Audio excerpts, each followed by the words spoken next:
Drugačija. Srijedom na Drugačijoj.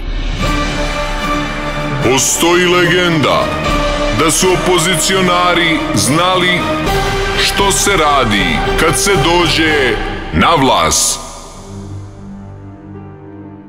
Ljudi, što ako osvojimo vlast? Vidi ovoga prepanutoga, ajde jedan da je mi osvojimo, lako ćemo. Što ćemo? Kad nam je falilo vizija, šćedi jedan. A kakva vizija, što ćemo da radimo, sve su zatvorili. Sve ćemo da otvorimo, ima da dime fabrički dimljaci. A od čega? A bilo što nalagat ćemo gume za početak kako treba, što je taj pesimizam, brate.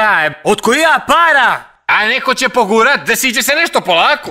Ljudi, vodimo, izgleda ćemo pobjedit.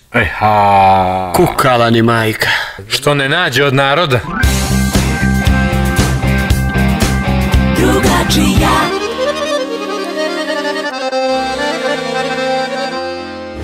DRS, distancirana radio stanica. Makni mi te ruke.